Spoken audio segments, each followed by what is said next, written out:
और मॉल में रखे सारे ओरियो बिस्किट खोलकर उसमें भरना शुरू कर दिया। लेकिन आधा पैकेट भी नहीं भरा था कि पूरे मॉल का ओरियो स्टॉक खत्म हो गया। तब उसने मजाक नहीं, सच में एक ट्रक भर ओरियो मंगवा लिया और फिर से भरना शुरू कर दिया। थोड़ी ही देर में पैकेट पूरा भर गया। उसे खुद यकीन नहीं हुआ कि उसने अनजाने में दुनिया का सबसे बड़ा ओरियो बना दिया। देखो, जब ये लड़का 2024 में ये बंदा वायरल हो गया क्योंकि वो अपनी वीडियोस में पूरे फिश टैंक जितना खाना खाता और कभी कभी लिक्विड करीब 12 घंटे में खत्म करता था। लेकिन फिर लोगों ने, यहाँ तक कि डॉक्टर ने भी कहना शुरू किया कि ये ऑलमोस्ट इम्पॉसिबल है।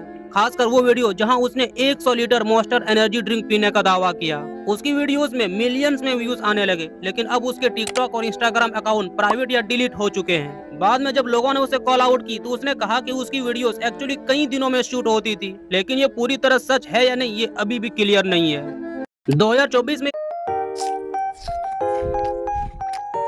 चुटकी सुन। हाँ बोल दे। यार एक तो तुझे बोलने की तमीज नहीं है। हाँ नहीं है तो। अरे ऐसी बात पे तुम मिल्की बार खिला दे। दूध का ठेका। ओए बार मतलब सिर्फ ठेका थोड़ी होता है। तुम मिल्क की बार। भाई कितना दिमाग चलता है तेरा। बार बार चॉकलेट बार। Chocolate bar. अब इस पैकेट को खोल गई फिर से खराब तो नहीं दे दी? बोल दी। ले देख ले, ये तो नॉर्मल चॉकलेट है। मैंने मिल्क बार बोला है। Milk bar. हाँ पर पूरी दूध वाली नहीं, ऊपर चॉकलेट चढ़ी हो। चॉकलेट चढ़ गया। अब कौन सी सोचती है तू, इतना ऊपर चॉकलेट की परत होती है। चॉकलेट का पर्वत। पर्वत नहीं, परत, लेयर। ये देख। ये सुनामी क्यों आ गई अब? तो ये देख ले। हाँ ऐसी, पर ये लिक्विड फॉर्म में नहीं होती, दूध सॉलिड होता है। सॉलिड। सब्सक्राइब। चुटकी सुन। हाँ बोल दे। ये 2 मिनट वाली मैगी जो तुम रोज मजे से खाते हो, एक्चुअली ये किसी टेस्ट के लिए नहीं बल्कि मजबूरी में बनाई गई थी। सन 1800 ईस्वी में यूरोप में जो लोग दिन भर फैक्ट्री में काम करते थे और घर आकर इतना थक जाते थे कि उनके लिए खाना बनाना बड़ा मुश्किल हो जाता था। उन्हें चाहिए था जल्दी बनने वाला, सस्ता और पेट भरने वाला खाना, और इसी प्रॉब्लम का सोल्यूशन बन गया ये मैगी। और देखते ही देखते ये सिंपल फूड दुनिया की फेवरेट स्नैक बन चुकी थी। सोचो, जो चीज मजबूरी में बनाई गई वो आज हर किसी की फेवरेट बन चुकी है। ये 2 मिनट वाली में अगर आप किसी ऊंची बिल्डिंग से गिर जाएं, ऐसे कैसे भाई? तो क्या एक जाइंट गमी बियर आपकी जान बचा सकता है? हैं? आपको इतनी ऊंचाई से गिरने से बचाने के लिए पहली बात तो आपको ध्यान रखना चाहिए ना अपना खुद का। गमी बियर को कम से कम 320 फीट लंबा होना चाहिए और भाई इतना लंबा गमी बियर दे कौन रहा है? बहुत मोटा। फिर जैसे ही आप उस पे गिरेंगे मेरा सवाल ये है कि आप गिरे कैसे? तो वो झटका तो खा जाएगा, कौन, गमी बियर की इंसान? यानी उसका इम्पैक्ट थोड़ा कम हो जाएगा, अच्छा मतलब इंसान का इम्पैक्ट। लेकिन साथ ही आप उसके अंदर स्लाइड हो जाएंगे हाँ भाई वो तो ऑब्वियस बात है कि गमी बियर है, और जेलों जैसे हिस्से में धंस जाएंगे। और फिर भाई अंदर ही खत्म हो जाएंगे।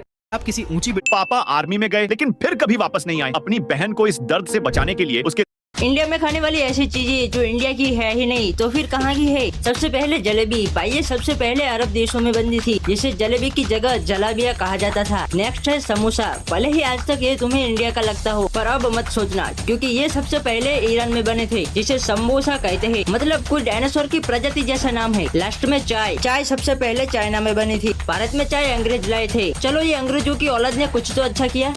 इंडिया में खाने वाली ऐसी चीज। मिस्टर बीस्ट ने मेरे साथ स्कैम कर दिया, पर कैसे बताता हूँ। तो कुछ दिन पहले मैं मार्केट गया था फ्रेंड्स को कपड़े दिलाने, तभी मुझे उधर पे दिखती है मिस्टर बीस्ट की फिस्टबल चॉकलेट। तो मैं उस दुकान में जाता हूँ और मिस्टर बीस्ट की चॉकलेट खरीद लेता हूँ। अब इसमें मेरे साथ स्कैम क्या हुआ, तो जब मैं दुकान में था और मैंने फिस्टबल देखी तो उसमें ना कहीं पे प्राइस नहीं लिखा था, और दुकान वाले ने मेरे को उस फिस्टबल के लिए 600 रुपए लिए। भाई ये चॉकलेट है या crypto investment? By the way, फिर मैं घर आके जब ऑनलाइन देखता हूँ ना, तो गेस व्हाट, ये चॉकलेट कितने की होगी? 399 की। अब स्कैम किसी ने भी किया, पर मेरे तो 200 रुपए गए ना। व्हाटएवर, फिर मैं दोस्तों को टेस्ट कराता हूँ और उनको ये चॉकलेट इतनी वाहियात लगी, इस मोहतरमा को लिटरली अपना टेस्ट चेंज